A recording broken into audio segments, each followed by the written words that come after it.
Hello everyone, and warm welcome to today's webinar. My name is Johanna. I'm a VP of Product at Detectify, and I will be your host tonight. So we have a speaker coming up, and then we have a panel. So we will be talking about how to manage your external attack surface and all that means. We will have, like I said, a presentation first and then a Q&A/panel. So do post any questions that you have in the Q&A tab at the bottom of the page. We would prefer that above raising your hand and such during the presentation. So we will try to pick up as many of your questions as possible during the discussions. I should also mention that we will have a live demo of the Detectify solution on March 1st that you are also very welcome to join. The link to that will be posted in the chat, but also sent out after this webinar. So yeah, but let's get into it. Attack surface management, it's about knowing what you expose to the internet and understanding how to secure that. Because basically, in order to kind of know what to keep secure, you have to know what you're exposing. And we at Detectify, I mean, we're seeing that companies' attack surfaces are changing and growing at a higher and higher pace. Ownership is becoming more and more decentralized and also spread out. Deployment of code is happening at a higher and higher pace. And this is making the job for security teams increasingly difficult. So with that, I would like to introduce today's first speaker, which is Detectify's very own VP of Engineering, David Reidemyr. Over to you. Thank you so much, Johanna. Let me share the slides. Yeah, so welcome to this talk. I will try to shed some light on how you actually can use external attack surface management to keep up with this pace that Johanna talked about, the pace that we are delivering products to our customers. So I'm David Reidemyr, VP of Engineering at Detectify, and I've been in this industry since before Netscape 1.0.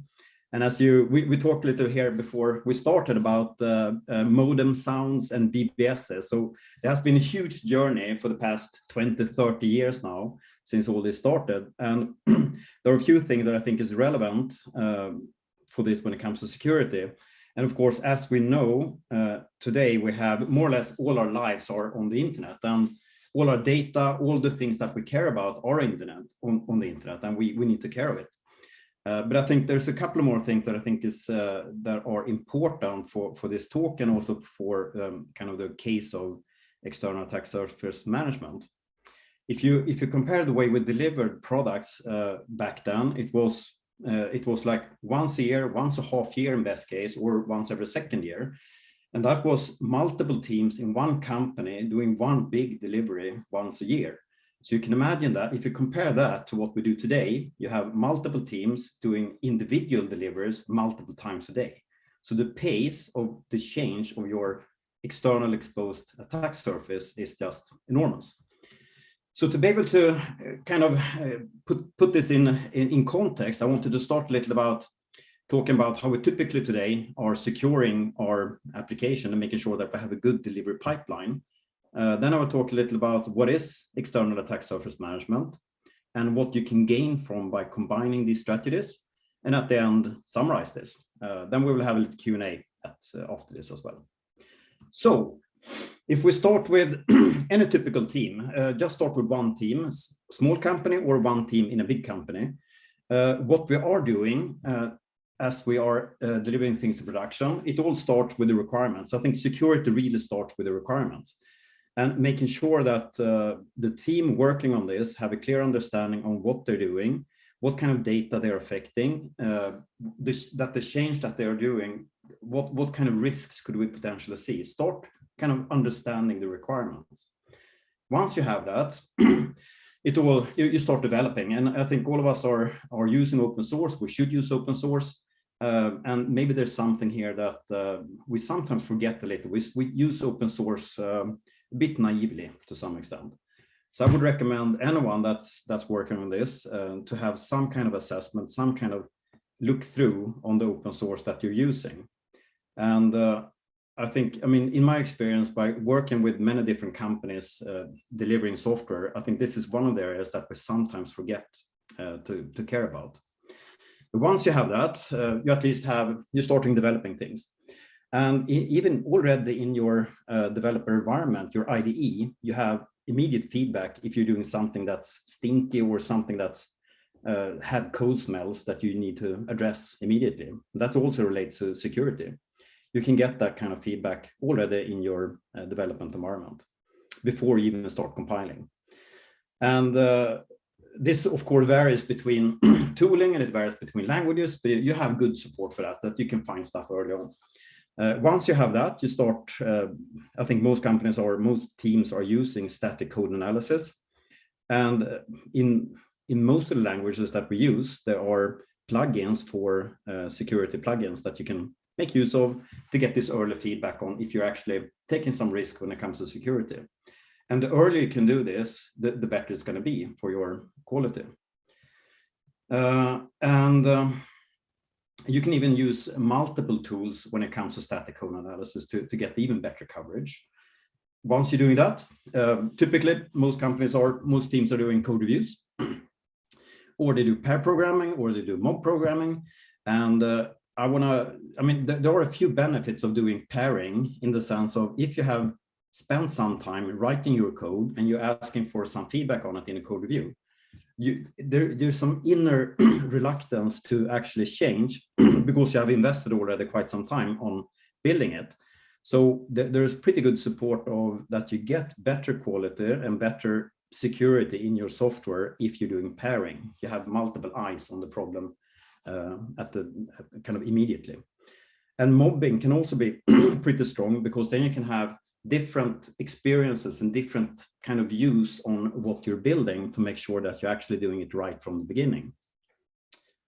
Then we end up in a testing phase, and you can have multiple testing phases. You can do all kinds of different testing, but typically you're making sure that the quality works, and you tend to look at the positive test cases, ensuring that the requirements are met. And I think more and more teams I think nowadays most teams are aware of doing negative test cases where you're trying to break the system. But I think few teams are actually looking at the hacking potential of the change. So if you look at the change that you're doing and you think about that from a hacker perspective, what could actually be hacked when I'm doing this, and try to do some level of threat analysis on your change and also verify that so you can sort that out before it reaches production. And once you've done that, starting to be time to get things in production. And for the past 5 years, I think that's been growing a lot now when it comes to infrastructure as code. So you can actually control the last step when it comes to deployment in production and having that in a much more controlled way, the way you set it up, the way you configure your networking components and what networking components you're using, what server components that you're using in a public cloud, for instance. Still, I think most companies still have some level of manual work when it comes to that step. But it's an important thing to do when you're securing your pipeline. So now I have it out in production, and I think we all realize that it doesn't stop there. We also do some monitoring. We're building health checks. We're having logging. There are all kinds of things that everyone thinks is obvious to do on a continuous basis in production. And I will come back to that a little more because that's really where external attack surface management plays a role. And if you look at this is a typical pipeline for one single team. And this kind of circle of all these events are happening multiple times per day in a typical team today. I wouldn't say maybe that all the way from requirements, but you might start with a set of requirements, and then you have the development loop is the releasing things to production multiple times per day. It is that fast today. So still, it's pretty straightforward. We can control this. We have a pretty good idea on what we're doing. The teams have a good insights on what they're working on. They have all kinds of possibilities. I think there's a long journey here to improve this pipeline for every single team on a continuous basis. And but it becomes a little more complicated, because in reality, you're seldom one single team. You're usually multiple teams, and you have dependencies between teams. So you might have situations where you are, let's see if I can manage that, where you have, so this is one team pipeline, and you have another team pipeline here, and they have these dependencies that you have to do this first, and then you do this. So if you then think about that, all of these teams are deploying multiple times per day, or at least multiple times per week, I think very commonly to do that.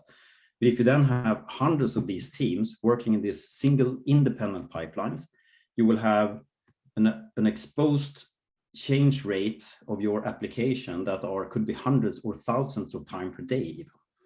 So the change that your application is happening is so frequent, so it's such a high pace that you can't really keep up on it. But still, this is a kind of a white box scenario, because you can control all of these steps. You know what's happening as much as you can, even though you seldom have 100% coverage in all automation, but you still can control it because you know about this. So I would call this kind of an inside out perspective of your attack surface. So you could say that whatever you have there in production, it's what you know. It's your known external exposed attack surface. Still, it doesn't mean that you have vulnerabilities, but it's still a surface where hackers can make use of. And the change rate then is hundreds of times per day or per week, at least. So this is what companies do today when we are delivering things. And I think what we are pretty used to is that, is that we kind of complement this with some penetration testing. And very typically you do that once per year. You can do it more often, but it is a costly thing, and you have to engage another company, you have to engage another team to look at this from an outside in perspective, from a black box perspective. So if you go back then from the Netscape 1.0 times, then it was pretty fine to do this more seldomly because you didn't change the production that often. But nowadays, where you have this enormous pace of change in production, everyone realizes it's not enough to do just the yearly pen testing. You have to do something more. And that's what we're going to talk about in the coming steps here. So let me if I can remove that stuff. Like that. Okay, so we have then an external, when we talk about external attack surface management, and specifically the tool that we are building at Detectify that we call surface monitoring, it consists of two pillars. And one of the most important ones, and equally important, one really important part is the discovery phase, where you're really looking at the company's entire surface from an outside-in perspective and trying to discover what you actually have there running in production.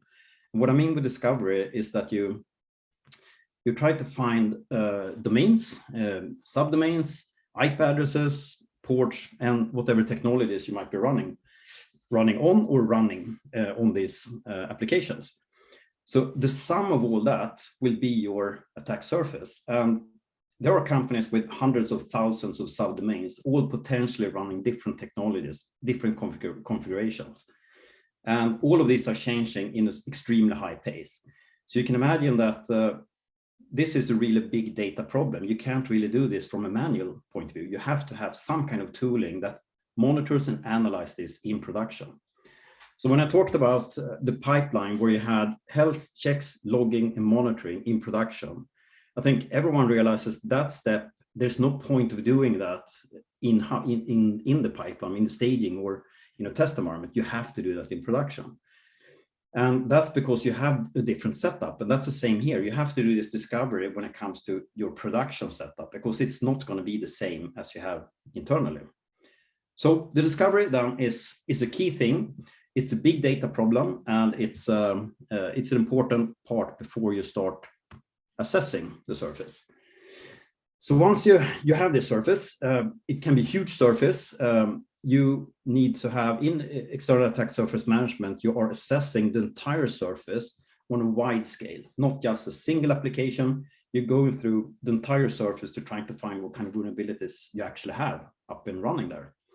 And in the Textify solution, surface monitoring, we are building not only vulnerability assessment, where you're trying to find defined vulnerabilities, we also have something we call policy control, which is you as a company might have decided that there are certain technologies that you have not yet proven to be safe. So you have said, this is not okay for us to use. We don't want certain ports open. We don't want to run on Azure or whatever it might be, WordPress or whatever you have decided. So this policy control, that will allow you to configure what you have decided as a policy for this company. And we can assess the surface if you're breaking that policy. And if you think about a company with hundreds of thousands of subdomains or tens of thousands of subdomains, and we are discovering that on a continuous basis and assessing on a continuous basis, you will get immediate feedback if something kind of breaks the policy. Yeah, so that's the assessment phase. So let's see what we can do if we're combining this then. So we have the inside out perspective where we have the typical pipeline down where you kind of are, let me see, where you can kind of, a single team are controlling what they're delivering. They're doing the best to secure the delivery, making sure they're doing the best they can when it comes to quality. Let's see, I have to click the wrong things here. Sorry.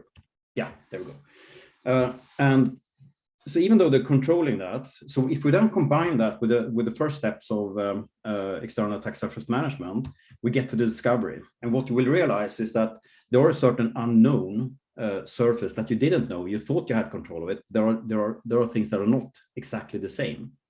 And discovery phase is helping you understand what you actually are exposing as much as possibly can. So there could be differences in the way you have configured things in production. You thought you had a certain configuration, but it was a little different.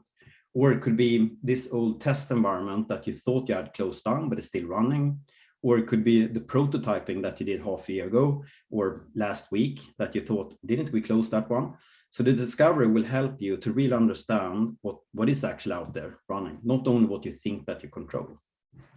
So, and then we're putting on the assessment. So on a continuous basis, discovering and assessing whatever is happening. So in this change rate, you're trying to keep up with that by observing this from the outside in. So by combining, having a really good inside out process where you're shifting left, you're trying to do things as early as possible. And then you're combining that with a smart and efficient automatic tool that are monitoring your outside and assessing it for vulnerabilities. That is a pretty good solution that will kind of, the combination of these will reduce your risks. And I talked a little about pen testing before, penetration testing. I think none of this replaces penetration testing. That is an excellent thing to do. And you should combine whatever methods you have to really secure your application, because it's easy to do mistakes. And as we have learned is that the pace of change has so drastically changed. And I think that the change rates are still going extremely, it's increasing so much year by year. So you can never be too safe when it comes to this. Yeah, so as a summary then, I think there's nothing contradicting for you to improve your deployment pipelines. Do all you can when it comes to shifting left and do things as early as you possibly can. But there are things that are not suitable to do in your test environment. Typically monitoring, logging, and also vulnerability scanning and discovery. You have to do that in production. So I think anyone that have a high change rate, they need to have some kind of tool like the surface monitoring from that we are delivering as an external attack surface monitoring tool that will help you really analyze what you have out there in production. And by combining these strategies, that is an effective approach that will really help you feel a lot safer and sleep more tight every night. Yeah, that was my talk. So thank you for listening. Thank you, David. Yes, so in addition to you, we will now welcome Alyssa and Jonas on the virtual stage. Maybe you can, yes, thank you. So we have Alyssa Knight joining us tonight. So she is, well, recovering hacker, published author, serial entrepreneur, and cybersecurity filmmaker, among other things. So a lot of things on our plate. And we also have Jonas Gille joining us, and he is Detectify's own head of information security at Detectify. So welcome to you. Thanks, Johanna. Thank you. Good morning, good evening, everyone. Depending on what part of the world you're in. Yeah. Yes, so I would like to just have a discussion around EASM and you all have three different perspectives on this, kind of the engineering perspective, the security perspective, and the hacker perspective, I guess. But if we start with you, Jonas, so as the head of information security at Detectify, what are the pain points from your perspective when it comes to managing the external attack surface? Good question. And I believe that the main pain point that I see when it comes to attack surface really is understanding what the attack surface contains. Because as David said, we have a constantly growing tech stack, and it can be really difficult to understand what assets that you actually have that are public facing intentionally or unintentionally. So only first when you know that, you actually know what you can protect and then figure out how to protect it. So really getting that overview, I think, is the main pain point that I see when it comes to managing your attack surface. And if you look at it from a hacker perspective, Alyssa, or from your perspective, like how does this change the day-to-day work for a hacker, you think, and what does this mean for like the future of how to handle security? Sure. Yeah, that's a good question. I it's interesting. A lot of people don't know this, but I'm also the CISO for a bank. And so I can sort of speak to both the blue team side and the red team side of this question. On the blue team side, one thing that I struggle with on a day-to-day basis is the fact that our dev team, who's building products for the bank, will consistently and has the ability and authorization in our cloud service providers to be able to easily, quickly deploy new APIs, deploy new systems that cybersecurity doesn't know about. And so, this shadow IT problem, which is what we're talking about here, also kind of what Eunice referred to as well, is about I can't protect what I don't know I have, right? So from a blue team perspective, this is a real problem because how can I protect an attack surface that I don't know exists? So, attack surface management to me is extra EASM is very important to me in the fact that I need to know what's out there. I need to make sure it's part of my penetration testing effort for scope. I need to make sure it's part of our vulnerability and patch management strategy. And when dev is just deploying new applications or deploying, new assets that I don't know about, I can't secure those through those means. Now, from a hacker's perspective, I love it when an organization doesn't know what they've got out there, right? So, and another thing that I think people need to understand is EASM is also inclusive of not just the devices and the assets and the applications you own, but maybe third parties are managing. It's in your infrastructure and it's part of your network, but what about the companies that have equipment sited on your network or in your cloud environment and they're responsible for managing it, but it's not secured and it's vulnerable. And so you kind of have this risk transference approach to security where you're like, oh, that's their box, we don't have to worry about that. Yeah, but if it gets breached and your network gets breached as a result of that system, it's very much your problem. So anyway, I apologize. It's a long-winded answer, but, I can kind of answer that from both perspectives. Mm. I really agree what you say there, Alyssa, about kind of getting to know this stuff. And also, I think one kind of key component to that is to make it really simple, because I think most engineering organizations, they're measured on speed. So your focus is to get stuff out, and you have to be fast because you have competition. So by just simplifying the work of understanding what you have out there and what kind of vulnerabilities you have, that will enable you to take the right decisions. Yeah, it's a dance between security and DevOps, right? Yeah. So it's you want to make sure, I know that within our organization, my CTO has a responsibility to the CEO and the board of directors to get these apps out, to get these products out there. And, I believe that security should enable the business, not prevent it from running, right? Because if the business can't run, then we're out of a job, right? Yeah. So, security needs to enable the business, but at the same time, IT, infrastructure and operations, needs to make sure that there's a coordination between security and that, SDLC, kind of like what you talked about, David, and, the whole DevOps process, to make sure that security is testing shift left and shield right. Right? Shift left in security, making sure that the code is being checked and tested while it's being written, and shield right to make sure it's protected once it's out there. And you cannot shield right if you don't know what's out there, and so EASM is such an important, factor in that. And, creating that asset catalog, making sure that the EASM solution has the ability to detect new things that are brought online that I may not know about as the CISO. So, these are all very important things to consider. Very much so. And it's interesting that you mentioned, shifting left, and there's a lot of talk about security shifting left and decentralizing, I guess. But how many people does it take to manage the attack surface? Do you think you need to hire like a separate, is there a separate responsibility, like a hat of someone in the security team that should own the external attack surface scope, or how should it be managed from a more practical standpoint? Is that question for me, or is it for? Maybe for you and for David.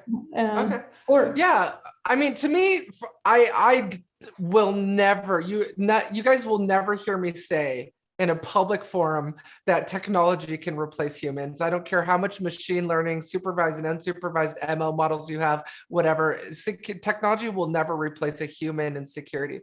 I think you need that analytic rigor. You need that capabilities that only human can apply in critical thinking. I believe that technology should help support that human decision-making process. And while not replacing it, I think EASM tools can help reduce the number of people that you need in order to do this effectively. Obviously, it depends on how large of an attack surface you've got to manage. But to me, the technology, instead of having a 10-person team, maybe the technology enables you to only be able to get away with 3 or 4. And so I think that's very critical in making the team more effective at their job. Again, not replacing them, but just supporting them and instrumenting them with automations and the capabilities that a human can. Like, I'm not going to go out there and monitor every time a new EC2 instance comes online in our AWS environment, but a technology might be able to enable me to be able to monitor that and notify me when that happens, and be able to take the necessary measures to deal with that new asset and find out why infrastructure and operations didn't tell me about it. So I think the technology, I think the answer to your question is, when you have an effective EASM tool, it allows you for me to not have to budget for this massive team. I can just maybe have a much smaller elite team that's more focused on individual things that the technology enables me to do. I very much agree to what you say there, and that technology is really about augmenting your personal skills. It's not replacing you, because you still have to spend a little time on understanding things.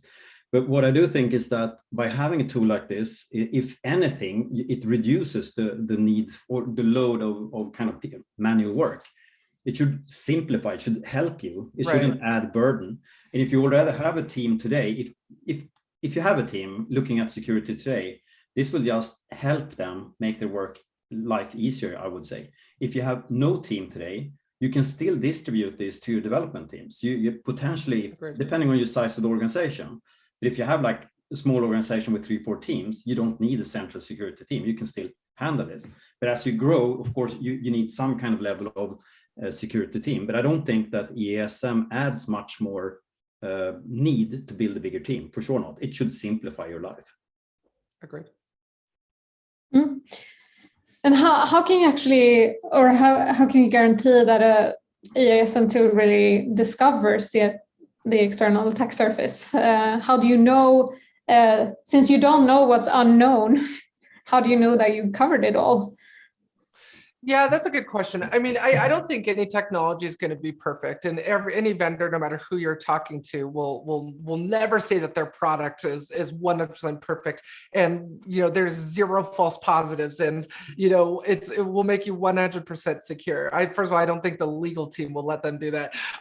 But given that, I think for me, it's checks and balances. It's trust but verify, right? So, for example, the EASM tool may say, I've discovered all of these assets and this is your external attack surface.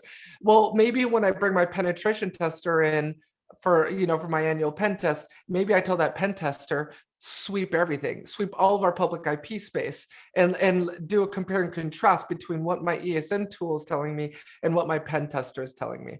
Because for me, I always want to be able to know for sure, because my job is predicated on me being able to know what's out there, right? And so I can effectively secure it. I feel like also the importance of having a defense in depth approach where you have multiple layers, like an onion of tools, where you're not just relying on one single tool. You're relying on multiple tools to tell you, my EASM tool may tell me this is my external attack surface, but maybe my API gateway is telling me, wait a minute, hold on, there's APIs out here that the EASM tool isn't seeing.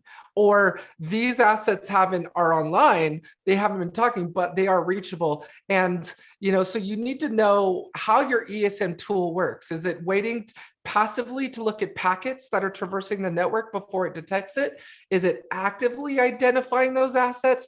How does the EASM tool work? And understanding, I think understanding how the EASM tool works to find assets is very important to make sure that you're not missing anything. And then, of course, check and verify, trust but verify, and make sure that you've got someone verifying what your EASM tool is telling you. Yeah, exactly what you say. I mean, you can never guarantee. For me, this is about risk management. If you do nothing, right, if you have no kind of a strategy at all when it comes to securing your application, then you take a bigger risk. But the more stuff you do, the lesser risk you take. And I think today, we talked a little about this before as well, that security is kind of lagging behind this pace of development. Things are happening so fast now in production, and we're kind of a few years behind. And I think just realizing the change rate that we have to have some kind of automated tool for any responsible company to just observe what's happening. And that will reduce your risk. And at least it's all about, you will always have some level of risk. You can never remove that. And that's just a fact of life. Yeah, just like you can't fix every vulnerability. Yeah, exactly. Yeah. I mean, and by using multiple strategies, like a good pipeline, like EASM, like pen testing, all of those combined, or bounty hunting programs, you will be able to kind of really work on your risks, and that will make you feel safer. And I mean, you will reduce the risk of really breaking your company, which you can do.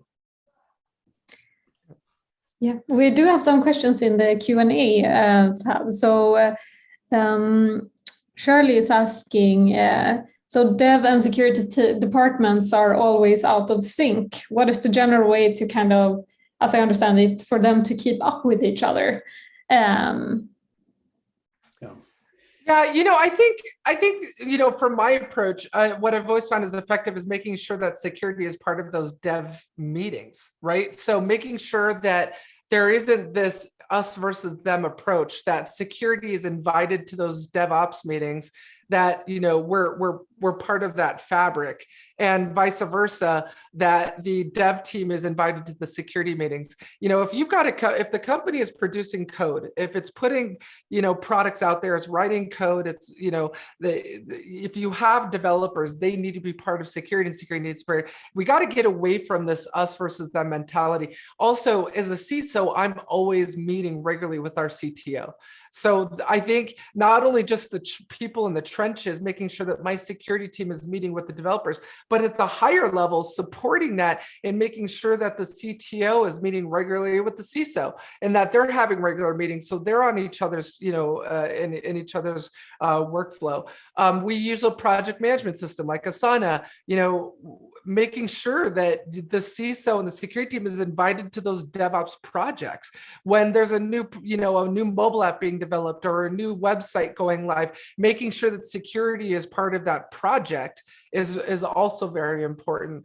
And just making sure that, there's communication there and that everyone is on the same page. I think there's no one right way to do this, but also on the technology side, making sure that there's APIs involved and that tools are talking to tools that, and this also goes to your previous question of verifying it, if your EASM tool can talk to other downstream tools, can feed into the SIM and the SIM feeds into the SOAR. And, we live in this age of APIs where everything can talk to each other, and just making sure, obviously, that on the IT side, that those things have connective tissue with things on the security side. Yeah, I think it's a little unfortunate that I do realize the question that you kind of have this antagonistic relationship between people caring about security and people want to get stuff out in production. But Jonas and I are best friends, so we don't work that way. But I think the key to this is actually being kind of an enabler for security, not the control function for security. Yeah. So if you take the role as a security person that kind of are really loving or caring about this, that your job is to educate people, and I think educate the teams, because if they know, they will take responsibility. That's my experience. But I guess that could vary, but I think that's my experience. And so if you talk, for instance, about the typical thing of just testing. So once when we were doing manual testing, you could see teams. I don't really see the point of doing manual testing. It's just someone else's opinion. But now that we're automating that, and you can, as a developer, as a developing team, you can get this in your face, what's working, what's not working. Then suddenly it's kind of obvious that they are caring. And I'm a big fan of something we call end-to-end responsibility, that whatever you build, you have to own. You build it, you own it, that kind of thing. Because if you have that, you have the accountability that it has to work. It's your problem. You cannot shuffle it over the wall to someone else. You have to care about it. And what you need to be able to care for that is some good support and some enabler. And tooling is a great way to help you, kind of give you kind of this information so that you take the right decisions. But I think with the right decisions, you will take the right decisions. Or with the right information, we'll take the right decisions. That's my view. Yeah, I agree. And I think Eunice will agree with me here. I think the security organization's job is to be a risk communicator. Right, our job is to communicate risk to the board of directors, the executive leadership team, and also the CTO's office, infrastructure and operations. And, it's not like you mentioned, David, that control factor. It's not a controlling system. It's more of like an enabling system. It's like, hey, listen, at the end of the day, we're communicating risk. If you do this, this is above a business accepted risk. And, if you move forward with it, you're exposing the business to an unacceptable level of risk. So there can be a risk acceptance process where the business accepts that risks and move forward with it anyway, or you can not do it. There's different ways to treat that risk. But at the end of the day, I think, Eunice will agree, we're just risk communicators. It's up to the business to decide on whether or not they treat that risk or continue forward with it anyway. Yeah, I fully agree. CISO should not be the sort of overall risk owner for a company. That has to be pushed out to the organization. And as David said, by having accountability in the teams, I think that risk transfer is a really, really important factor for building secure solutions and having the end-to-end ownership. So yeah, I fully agree with both of you. I think an interesting kind of follow-up question to this is, it's all nice that we collaborate and that we own security together, but like in your opinion, who has the ultimate responsibility for securing what is developed? seems to be a hot potato being thrown around? That's the question. So like Jonas, according to you, who has like the ultimate responsibility? I mean, the ultimate responsibility, of course, lies with the CEO. The CEO is always responsible to making sure that adequate resources are provided to manage risk and taking ownership. But it's a tough question to answer, but I think we should look at it from a sort of shared responsibility model. So if the CEO kind of owns the overall allocation of resources, then the CISO should own the responsibility for making sure that the right awareness is there and the procedures are there for the CTO and the development teams to really build secure stuff. So I definitely want to look at it as a shared responsibility. If the CISO can provide guidance and tools and resources for the CTO and development teams to build secure products, then the responsibility for creating those secure products should lie with the CTO and the CTO's team. But it's a combination of various responsibilities that has to work in as one function. So yeah, I think that's my responsibility. Like a shared responsibility model is the way forward to build secure products.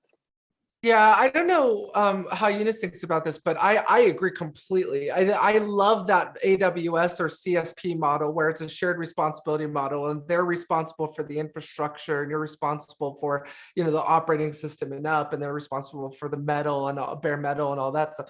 I really approach the same thing with our infrastructure and operations team, where it's like, look, we're responsible for this layer and up, you're responsible for that layer and down, especially in areas like a firewall and, you know, other network security control devices where there might be a gray line between what the CTO owns and what the CISO owns. So I agree with you, Eunice. I think it's a shared responsibility model. I don't think it's one individual person where the buck stops. I think at the end of the day, you know, it has to be a shared responsibility model, just like we have with cloud service providers.